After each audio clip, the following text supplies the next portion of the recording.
ইদানিং কিন্তু ছোটো ছোটো সমস্যা থেকে অনেক চ্যানেল রিমুভ হয়ে যাচ্ছে, আর কেন হচ্ছে বা কীভাবে হচ্ছে বা কিসের জন্য হচ্ছে বা হবে না, সব কিছু A to Z থাকবে এই ভিডিওতে।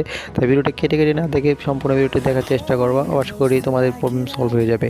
প্রথম হচ্ছে যারা ভায়োলেন্স নিয়ে কাজ করো প্লাস কপিরাইট সিস্টেম নিয়ে কাজ করো, তাদেরকে বলবো যে একটা চ্যানেলে মাত্র একটা ইউটিউব চ্যানেল রাখবা, তাহলে কিন্তু তোমার চ্যানেলটা রিমুভ হবে না।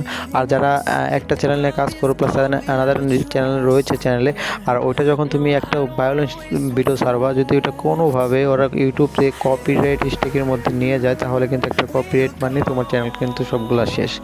আর যদি পরপর 3টা কপিরাইট আসে, সেক্ষেত্রে কিন্তু তোমার একসাথে যখন একটা রিমুভ হবে চ্যানেল, সাথে সাথে দেখবে তোমার বাকিগুলোও চ্যানেল রিমুভ হয়ে যাচ্ছে একসাথে, ঠিক আছে? আর এটা কখনোই তোমরা ভুল করবে না। আর তোমরা অবশ্যই এটা খেয়াল রাখবা যে যদি কপিরাইট নিয়ে কাজ করো, সেক্ষেত্রে ব্রাইন চ্যানেল নিয়ে কাজ করো, মানে ম্যানেজার নিয়ে অন্য চ্যানেলে কাজ করবা, কখনোই তোমরা নিজের চ্যানেলে কাজ করবে না। তাহলে কিন্তু যদি একটা চ্যানেল নিয়ে কাজ করো, তাহলে কিন্তু কপিরাইট স্ট্রাইক কিন্তু তোমরা একবারে মারা খেয়ে যাবা। সো এটা ভুলটা করা যাবে না। আর মেন হচ্ছে কপিরাইট নিয়ে যারা কাজ করো, তারা অনেক ভায়োলেন্স ভিডিও ছাড়ো, একাধিকবার মানে একটা চ্যানেলে একাধিক ভিডিও ছাড়ো। সো ওইরকম কিছু করা যাবে না। যদি ওইরকম কিছু করো, তাহলে কিন্তু সবগুলো চ্যানেল একসাথে রিমুভ হয়ে যাবে।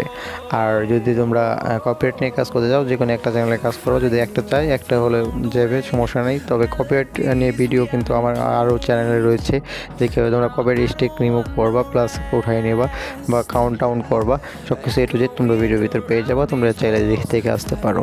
আর একটা জিনিস খেয়াল রাখবো, কখনোই যে অন্য ভিডিও চুরি করে কখনো কিছু